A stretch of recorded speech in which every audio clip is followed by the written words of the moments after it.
रंग कौंसला वो मंजर भी आएगा, प्यासे के पास चलकर खुद समंदर भी आएगा, यूं थक कर ना बैठ ए मंजिल के मुसाफिर, मंजिल भी मिलेगी और मिलने का मज़ा भी आएगा। तो जय हिंद, वंदे मातरम साथियों, कैसे हो आप सब? आशा करता हूँ मस्त होंगे, बढ़िया होंगे, बेहतरीन होंगे। तो स्वागत है एक बार फिर से आपके अपने परिवार में। और बिल्कुल आज का हमारा यह सेशन बीएसटीसी परीक्षा 2026 के लिए बहुत शानदार सेशन रहने वाला है। तो जो भी विद्यार्थी बीएसटीसी परीक्षा 2026 की तैयारी करा उन सभी के लिए ये सेशन बहुत शानदार सेशन रहने वाला है, जिससे हम देखने वाले राजस्थान जीके के बहुत शानदार क्वेश्चन। किसके? राजस्थान जीके के बहुत शानदार क्वेश्चन जो एग्जाम की दृष्टि से बहुत ही इंपॉर्टेंट और बहुत ही शानदार और आपके एग्जाम में छपने वाले क्वेश्चन रहने वाले। तो एक बार सभी का कर दो, सेशन को शेयर कर दो अपने सभी प्यारे साथियों के साथ। तो चलो शुरू कर लेते हैं आज का अपने यह सेशन। और बिल्कुल पहला क्वेश्चन आपके सामने बहुत ही शानदार क्वेश्चन है। राजस्थान की अंतर्राष्ट्रीय सीमा 1070 किलोमीटर है। इस सीमा के सबसे नज़दीक राजस्थान का कौन सा शहर है? यहाँ पर जयपुर हो जाएगा, जोधपुर हो जाएगा, बीकानेर और कौन सा आपका गंगानगर। यहाँ पर राजस्थान की अंतर्राष्ट्रीय सीमा की लंबाई कितनी है आपकी? 1070 किलोमीटर है। और इस सीमा के सबसे नज़दीक पर कौन सा शहर हो जाएगा? सभी आंसर कर दो एक बार कमेंट में। यहाँ पर सबसे नज़दीक आपका कौन सा हो जाएगा? गंगानगर हो जाएगा। कौन सा? गंगानगर। तो यहाँ पर जिसने भी डी आंसर दिया हम सभी का राइट आंसर। और इस अंतर्राष्ट्रीय सीमाओं को क्या कहा था? रेड क्लिफ रेखा कहा था। और आपकी गंगानगर, इंदुमल कोट गंगानगर से बांकासर आपके बाड़मेर तक आपकी अंतर्राष्ट्रीय सीमा की लंबाई हो जाती है बिल्कुल 1070 किलोमीटर। और अगला क्वेश्चन आपके सामने ये रहा, मोलेला गांव प्रसिद्ध है। तो मोलेला गांव किसके लिए प्रसिद्ध हो जाएगा? आला गीला कारीगर के लिए, टेराकोटा के लिए, इमारती पत्थर के लिए, या फिर आपकी अफीम की खेती के लिए। तो इनमें से कौन सा आंसर हो जाएगा राइट आंसर? सभी आंसर कर दो एक बार कमेंट में। और सभी का आंसर आना चाहिए कमेंट में। और आपको लास्ट में कमेंट में जरूर बताना कि आपने इस सेशन से कितने क्वेश्चन सही किए और ये सेशन आपको कैसा लगा, सभी को कमेंट बताना है। और अभी तक जिसने भी सेशन को लाइक नहीं किया तो एक बार सेशन को लाइक जरूर कर दे। यहाँ पर कौन सा बी आंसर हो जाएगा राइट आंसर? टेराकोटा के लिए। तो आपकी मोलेला राजसमंद में हो जाएगा, जो आपके कहाँ के लिए? टेराकोटा के लिए प्रसिद्ध हो जाएगा। तो यहाँ पर जिसने बी आंसर दिया हम सभी का राइट आंसर, और सभी का बी आंसर आना चाहिए यहाँ पर कमेंट में। तो एक बार सभी क्या कर दो, सेशन को लाइक कर दो। जो भी साथी पहली बार जुड़े सेशन में वो क्या करे, यूट्यूब चैनल को सब्सक्राइब जरूर कर ले। और अगला क्वेश्चन आपके सामने ये रहा, अकबर ने 1567 में जब चित्तौड़ पर आक्रमण किया उस समय शासक कौन था? यहाँ पर कौन सा? राणा प्रताप हो जाते, उदय सिंह हो जाते, अमर सिंह, या फिर आपकी कर्ण सिंह। यहाँ पर अकबर ने 1567 में जब चित्तौड़ पर आक्रमण किया था तब उस समय शासक कौन थे? सभी आंसर कर दो। तो यहाँ पर उस समय शासक कौन थे आपके? उदय सिंह थे। कौन थे आपके? उदय सिंह। तो यहाँ पर जिसने भी कौन सा बी आंसर दिया हम सभी का राइट आंसर। कौन सा? बी आंसर आपका बिल्कुल राइट आंसर हो जाएगा। और अगला क्वेश्चन आपके सामने बहुत ही शानदार बेहतरीन क्वेश्चन है, सांझी पूजा की जाती है। तो यहाँ पर सांझी पूजा की जाती है तो किस अवसर पर सांझी पूजा की जाती है? गणगौर पर की जाती है, दशहरे पर की जाती है, नवरात्रा पर, या फिर के तीज पर। यहाँ पर सांझी पूजा, ये सांझी पूजा भी कहाँ की? आपकी नाथ द्वारा राजसमंद की हो जाती है। किसकी? नाथ द्वारा राजसमंद की हो जाती है। और कुंवारी कन्याओं के द्वारा, किसके द्वारा? आपकी कुंवारी कन्याओं के द्वारा इसकी पूजा की जाती है। यहाँ पर कौन सा आंसर हो जाएगा? गणगौर के दिन। किस दिन आपके? गणगौर के अवसर पर आपकी सांझी की पूजा की जाती है। यहाँ पर जिसने भी कौन सा ए आंसर दिया हम सभी का राइट आंसर। और आपकी गणगौर कब मनाई जाती है? चैत्र शुक्ल आपके तृतीया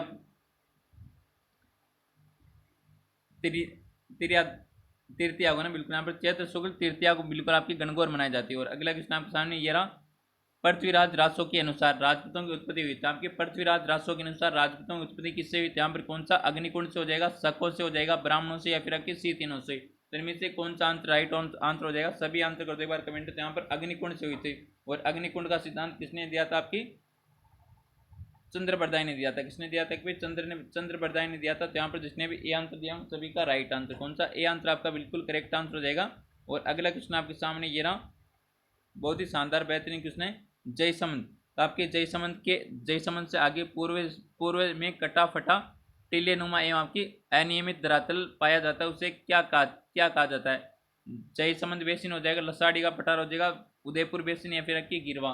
इनमें से कौन सा आंसर हो जाएगा राइट आंसर? सभी आंसर कर दो। तो यहाँ पर कौन सा? जयसमंद से आगे पूर्व में, कहाँ पर आपके पूर्व में कट्टा पट्टा आपके टीलेनुमा और आपकी अनियमित धरातल पाया जाता है, उसको क्या कहता है? तो उसको कहा जाता है आपका कौन सा? लसाड़ी का पठार। क्या कहा जाता है? आपके लसाड़ी का पठार। यहाँ पर जिसने भी बी आंसर दिया हम सभी का राइट आंसर। बी आंसर आपका सभी का करेक्ट आंसर हो जाता है। और अगला क्वेश्चन आपके सामने ये रहा, 18 स्थान की क्रांति के समय राजस्थान में कितनी सैनिक छावनियाँ थी? यहाँ पर 18 स्थान की क्रांति के समय राजस्थान में कितनी सैनिक छावनियाँ हो जाती है? यहाँ पर 2 हो जाती है, 3 हो जाती है, 4, या फिर आपकी 6। तो आपकी 18 स्थान की क्रांति शुरुआत कब हुई थी? आपकी 28 मई को होती है। कब आई थी? 28 मई 18 स्थान को होती है। और कहाँ से होती है? आपकी नसीराबाद छावनी से। कहाँ से? नसीराबाद छावनी से होती है। और आपकी पूरे भारत में कहाँ से हुई थी? भारत में आपकी मेरठ से हुई थी, वो होती है आपकी 10 मई को। तो आपकी राजस्थान में 18 स्थान की क्रांति के समय कितनी सैनिक छावनियाँ हो जाती है? 6 सैनिक छावनियाँ होती है। कितनी आपकी? 6 सैनिक छावनियाँ हो जाएगी। डी आंसर हो जाएगा राइट आंसर। कौन सा? D4 आपका डोन हो जाता है, बिल्कुल राइट आंसर। और अगला क्वेश्चन आपके सामने, माउट से क्या तात्पर्य?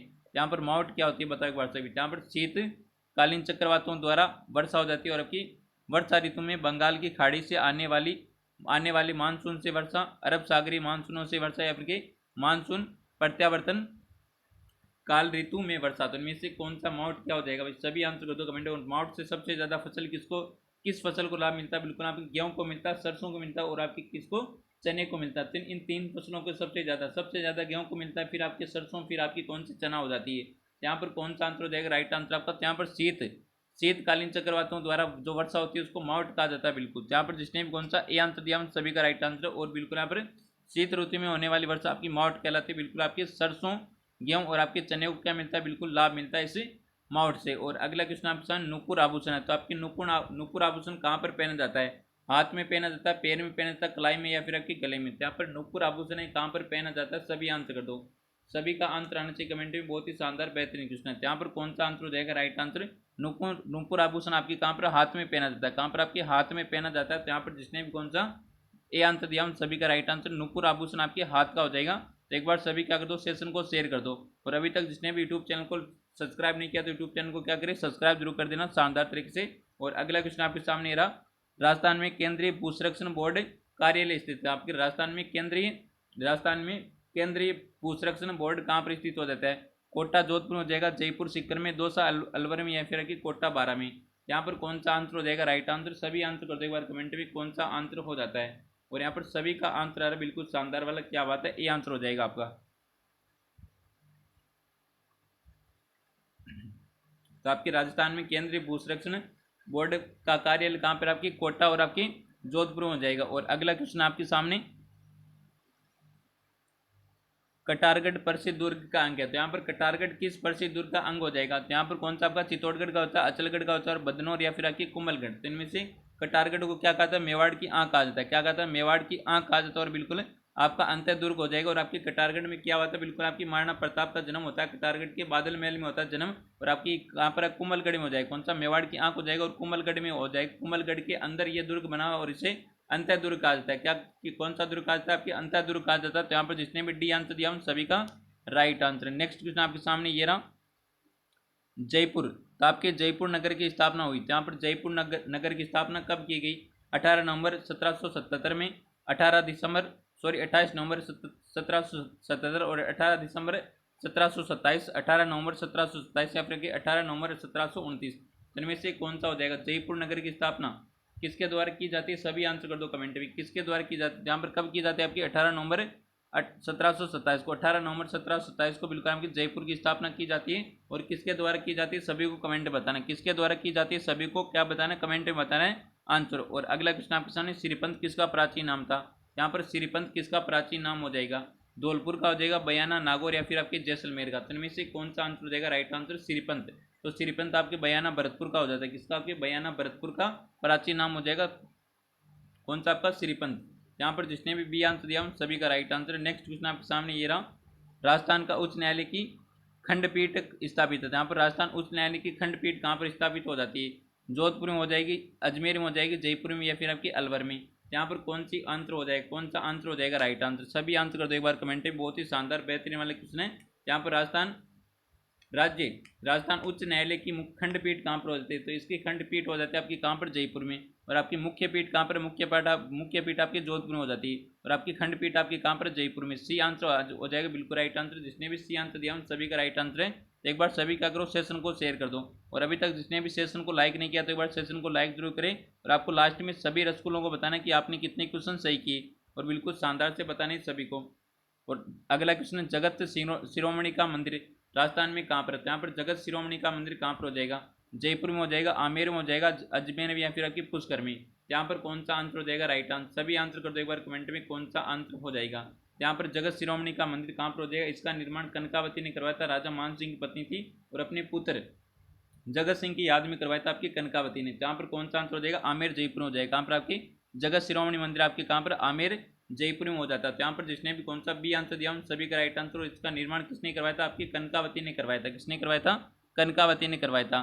और अगला क्वेश्चन आपके सामने ये रहा, राजस्थान का क्षेत्रफल भारत के संदर्भ में कितना क्षेत्रफल है। यहाँ पर राजस्थान का क्षेत्रफल भारत के संदर्भ में कितना प्रतिशत हो जाता है, 15%, 10.41 हो जाएगा। और आपके 10.99 और आपके 11.41। तो इनमें से कौन सा आंसर हो जाएगा राइट आंसर। और हर बार एग्जाम पूछा जाता है, बिल्कुल इंपॉर्टेंट क्वेश्चन हो जाता है और सभी का आंसर आ रहा है यहाँ पर कौन सा बी आंसर, कौन सा बी आंसर हो जाएगा राइट आंसर। बिल्कुल यहाँ पर सभी का स्वागत है, बिल्कुल एक बार फिर से यहाँ पर बी आंसर हो जाएगा राइट आंसर। 10 पॉइंट आपका 41% आपकी राजस्थान का क्षेत्रफल हो जाएगा भारत के संदर्भ में। और अगला क्वेश्चन आपके सामने ये रहा, मेवाड़ के शासक, आपके मेवाड़ के शासक एकलिंग जी को अपना इष्ट देव और आपके स्वयं को उसका दीवान मानते थे, इसका मंदिर कहाँ पर, इनका मंदिर कहाँ पर। तो यहाँ पर एकलिंग जी का मंदिर कहाँ पर हो जाता है, यहाँ पर उदयपुर में हो जाएगा, बीकानेर में, जोधपुर में या फिर आपके कोटा में। तो मेवाड़ के शासक एकलिंग जी को अपना इष्ट देव मानते और आपके स्वयं को उनका दीवान मानते। तो आपके एकलिंग जी का मंदिर कहाँ पर हो जाएगा, आपके उदयपुर में हो जाएगा। कहाँ पर, आपके उदयपुर में इनका मंदिर हो जाता है आपका एकलिंग जी का। तो यहाँ पर कौन सा ए आंसर हो जाएगा right answer, A for Apple हो जाता है आपका बिल्कुल करेक्ट आंसर। नेक्स्ट क्वेश्चन आपके सामने ये रहा, रूणीचा मेला किस लोक देवता से संबंधित है। यहाँ पर रूणीचा मेला किस लोक देवता से संबंधित हो जाता है, तेजा जी से हो जाता है, हड़बू जी से, रामदेव जी से या फिर आपके बीघा जी से। यहाँ पर कौन सा आंसर हो जाता है, फटाफट से आंसर कर दो एक बार कमेंट में, कौन सा आंसर हो जाएगा राइट आंसर। और सभी का आंसर आ रहा है बिल्कुल शानदार वाला, क्या बात है। यहाँ पर कौन सा आंसर हो जाएगा राइट आंसर, सी आंसर रहेगा सभी का। तो यहाँ पर रूणीचा मेला आपकी रामदेव जी से संबंधित हो जाएगा। और बिल्कुल रामदेव जी ने कौन सा पंथ चलाया था, बिल्कुल कामड़िया पंथ चलाया था। और बिल्कुल कामड़िया पंथ के लोग बिल्कुल क्या करते हैं, रामदेव जी की आराधना में 13 ताली नृत्य करते हैं। और आपका रूणीचा जैसलमेर में क्या लगता है, इनका मेला लगता है बिल्कुल। और जो मेला आपके सांप्रदायिक सद्भाव का प्रतीक हो जाता है आपका रामदेव जी का मेला। और अगला क्वेश्चन आपके सामने ये रहा, अरबी फारसी शोध संस्थान कहाँ पर। यहाँ पर अरबी फारसी शोध संस्थान कहाँ पर हो जाता है, बीकानेर में हो जाएगा, टोंक में, गंगानगर में या फिर आपकी हनुमानगढ़ में। तो एक बार सभी आंसर कर दो कमेंट में, कौन सा आंसर हो जाता है यहाँ पर, सभी का आंसर आना चाहिए यहाँ पर कमेंट में, कौन सा हो जाएगा, सभी आंसर कर दो फटाफट से। और यहाँ पर कौन सा आंसर, बी आंसर आएगा सभी का। यहाँ पर अरबी फारसी शोध संस्थान कहाँ पर हो जाएगा, आपके टोंक में हो जाएगा। कहाँ पर, आपके टोंक में। तो यहाँ पर जिसने भी कौन सा बी आंसर दिया हम सभी का राइट आंसर, कौन सा बी आंसर आपका बिल्कुल राइट आंसर हो जाएगा। और अगला क्वेश्चन आपके सामने ये रहा, गैर नृत्य किस त्यौहार पर किया जाता है। यहाँ पर गैर नृत्य किस त्यौहार पर किया जाता है, सभी आंसर कर दो एक बार कमेंट में। यहाँ पर कौन सा, दीपावली पर हो जाएगा, जन्माष्टमी पर हो जाएगा, होली पर या फिर आपकी गणगौर पर। तो इनमें से कौन सा आंसर हो जाएगा, सभी आंसर कर दो एक बार कमेंट में, कौन सा आंसर हो जाएगा, फटाफट से आंसर कर दो एक बार कमेंट में। यहाँ पर गैर नृत्य किस अवसर पर किया जाता है, आपके होली के अवसर पर, किसके अवसर पर, आपकी होली के अवसर पर किया जाता है। यहाँ पर जिसने भी कौन सा सी आंसर दिया हम सभी का राइट आंसर, आपके गैर नृत्य होली के अवसर पर किया जाने वाला नृत्य हो जाता है। नेक्स्ट क्वेश्चन आपके सामने रहा, राजस्थान का राज्य गीत कौन सा। तो आपके राजस्थान का राज्य गीत कौन सा हो जाएगा, केसरिया बालम हो जाता है, जन गण मन हो जाएगा, वंदे मातरम हो जाएगा, और कौन सा आपका, इनमें से कोई नहीं। यहाँ पर कौन सा आंसर हो जाएगा, सभी आंसर कर दो एक बार कमेंट में। तो राजस्थान का राज्य गीत कौन सा हो जाएगा, केसरिया बालम, आओ नि पधारो हमारे देश, बिल्कुल रजवाड़ी गीत हो जाएगा। और आपके केसरिया बालम को सर्वप्रथम किसने गाया था, मांगी बाई ने। इनमें से क्वेश्चन आता है बिल्कुल, सबसे प्रथम किसने गाया था, मांगी बाई ने गाया। तो सर्वाधिक बार किसने गाया था केसरिया बालम। और आपके अंतर्राष्ट्रीय स्तर पर ख्याति दिलाते आपके अला जिला बाई ना, कौन, अला जिला बाई दिलाते हैं अंतर्राष्ट्रीय स्तर पर ख्याति। और सर्वाधिक बार गाया था केसरिया बालम अला जिला बाई ने। और आपके सबसे पहले गाया था, प्रथम बार गाया था आपकी मांगी बाई ने। और आपके अंतर्राष्ट्रीय स्तर पर ख्याति दिलाते आपकी राजस्थान की मरु कोकिला, जिनको अला जिला बाई कहा जाता है, बिल्कुल अला जिला बाई को राजस्थान की मरु कोकिला कहा जाता है, बिल्कुल शानदार। और अगला क्वेश्चन आपके सामने आ रहा, तीर्थों का भांजा अर्थात मंचकुंड तीर्थ कहाँ पर। यहाँ पर तीर्थों का भांजा कहाँ पर स्थित हो जाएगा, भीलवाड़ा में हो जाएगा, गंगानगर में, धौलपुर में या फिर आपके बांसवाड़ा में। इनमें से कौन सा हो जाएगा, तीर्थों का भांजा क्या कौन सा हो जाएगा, मंचकुंड हो जाएगा, धौलपुर हो जाएगा। तीर्थों का मामा कौन सा हो जाएगा, पुष्कर हो जाएगा। और तीर्थों की नानी देवयानी सांबर जयपुर हो जाती है। तो इन तीनों में से एक क्वेश्चन अवश्य पूछा जाता है। यहाँ पर मंचकुंड कहाँ पर हो जाएगा, आपके धौलपुर में, जिनको क्या कहते हैं, तीर्थों का भांजा कहा जाता है। तीर्थों का मामा पुष्कर हो जाता है। और आपके तीर्थों की नानी कौन सी हो जाती है, आपकी देवयानी सांबर आपके जयपुर हो जाती है। और अगला क्वेश्चन आपके सामने, ग्रेफाइट नगरी किसे कहा जाता है। यहाँ पर ग्रेफाइट नगरी किसे कहा जाता है, राजसमंद को कहा जाता है, जयपुर को कहा जाता है, दौसा को या फिर आपके जालोर को। यहाँ पर ग्रेफाइट नगरी किसे कहा जाता है, सभी आंसर कर दो। यहाँ पर ग्रेफाइट नगरी कहा जाता है आपके किसको कहा जाता है, ये कहा जाता है आपके किसको, जालोर को। ग्रेफाइट नगरी किसको, आपके जालोर को। तो यहाँ पर जिसने भी डी आंसर दिया हम सभी का राइट आंसर हो जाता है। और अगला क्वेश्चन आपके सामने ये रहा, रेत का तीतर मिलता है। तो यहाँ पर रेत का तीतर मिलता है, तो रेत का तीतर कहाँ पर मिलता है, गजनेर अभ्यारण्य मिलता है, केवला देव में, रणथंभौर में या फिर आपकी सीता माता में। यहाँ पर रेत का तीतर कहाँ पर मिलता है, सभी आंसर कर दो कमेंट में, कौन सा आंसर हो जाएगा। यहाँ पर रेत का तीतर मिलता है आपके कहाँ पर, गजनेर अभ्यारण्य में। और गजनेर अभ्यारण्य कहाँ पर हो जाते हैं, इसका आंसर आपको देना कमेंट में, कहाँ पर आपके कमेंट में देना सभी को। देखते कौन आंसर करता है। यहाँ पर गजनेर अभयारण्य का आंसर देना आपको कमेंट में, कहाँ पर स्थित हो जाएगा। केवला देव आपकी कहाँ पर है, भरतपुर में हो जाएगा। रणथंभौर सवाई माधोपुर, और आपकी सीता माता कहाँ पर आपकी प्रतापगढ़ में हो जाएगा। यहाँ पर जिसने भी ये आंसर दिया उन सभी का राइट आंसर रेत का तीतर बिल्कुल आपके गजनेर अभयारण्य में हो जाता है। और अगला क्वेश्चन आपके सामने रहा, राजस्थान का प्रथम रोपवे कौन सा हो जाएगा। तो राजस्थान का प्रथम रोपवे सुंदा माता मंदिर में हो जाता है। कहाँ पर आपके सुंदा माता मंदिर में। और आपके सुंदा माता का मंदिर है कहाँ पर बताओ एक बार सभी। जालोर हो जाएगा, कोटा हो जाएगा, सीकर या फिर आपकी हनुमानगढ़। तो इनमें से कौन सा आंसर हो जाएगा राइट आंसर। सभी आंसर कर दो एक बार कमेंट में। तो आपकी राजस्थान का पहला रोपवे बिल्कुल बीनमाल जालोर। कहाँ पर आपकी बीनमाल जालोर में आपके सुंदा माता मंदिर में हो जाएगा। और कब कब स्थापित किया गया था, 2006 में स्थापित किया गया था। कब आपके 2006 में स्थापित किया गया था। यहाँ पर जिसने भी कौन सा ए आंसर दिया उन सभी का right answer A for Apple हो जाएगा राइट आंसर। और आज का ये सेशन आपको कैसा लगा कमेंट में सभी को बताना है। अगर सेशन पसंद आए तो सेशन को एक बार लाइक जरूर कर दें। और जो भी साथी सेशन में पहली बार जुड़े वो क्या करें, यूट्यूब चैनल को सब्सक्राइब जरूर करें। तो मिलते हैं एक और बेहतरीन शानदार सेशन के साथ। तब तक थैंक यू, टेक केयर, जय हिंद, वंदे मातरम।